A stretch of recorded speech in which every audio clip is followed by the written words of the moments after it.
Ano bang meron dyan sa rewind na yan? At sinasabi nilang nakakaiyak daw. Yan tuloy, biglaan na naman na nagyaya yung isa dyan.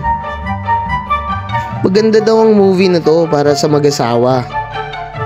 Sakto, bagong kasal lang kami nung December. At for sure, makakapag-reflect daw kami pag napanood namin to. Pero may hinala na ako dito eh. Feeling ko, may bias sa movie nito. Kaya gusto niya na mapanood ko. Pagdating namin, ay diretso na kami sa pila. Siyempre, itong pinuntahan namin eh. Yes! Nakakuha na siya. Pero alam nyo ba? Yung ticket na yan ay para bukas pa. Bukas pa? Dahil sold out ng ticket ngayong araw na to. Kaya kumain na lang kami sa Mang Inasal. Baka naman, Mang Inasal.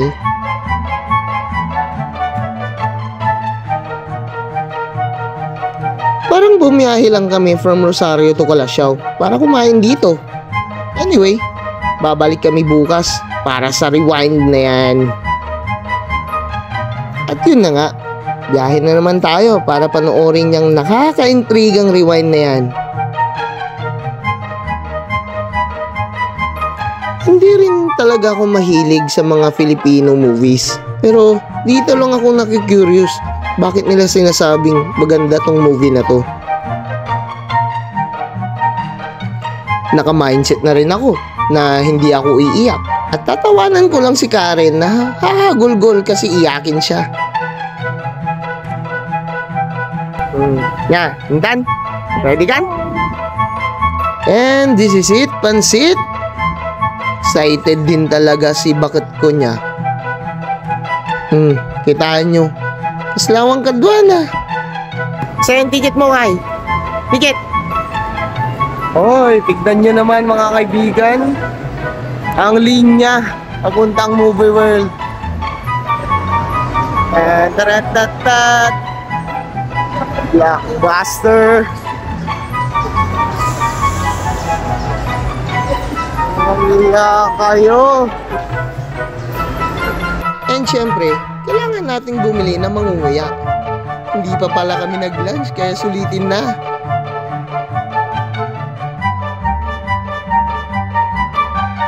Oh, tignan niyo naman yung pila.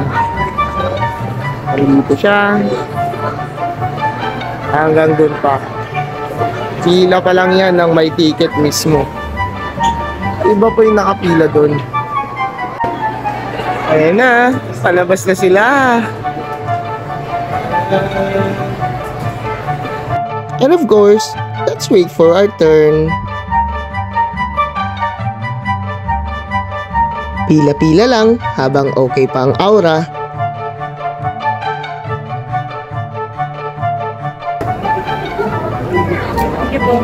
Thank you. Sige. Hey guys, we're on our way. Pwede din ka daw yung pipag na mo nga eh. Oo na yung bakit ko. Sinita nakpay lang. Ang kakumikitan na mga naman makuha ka pa yun.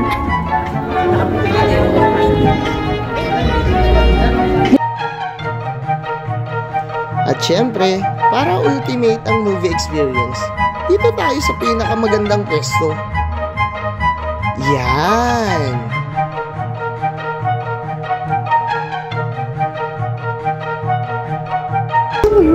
Okay guys, panonood na tayo ng rewind. Try nating wag umiyak. Hindi tayo iyak. A few moments later. Okay. Ay. Huwag kayong manonood ng rewind. Huwag. Hindi recommended ang rewind. Sakit sa dibdib. Sakit. Okay.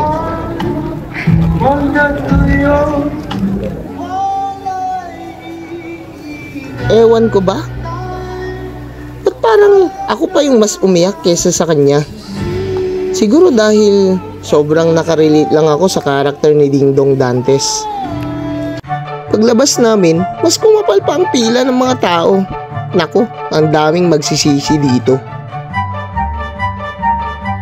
Pati sa CR, pila rin. Okay, ang iyakin na person for today's video. Mangit ng kalmo. Kaya wag na kayong manood nito. Pangit ng movie na to.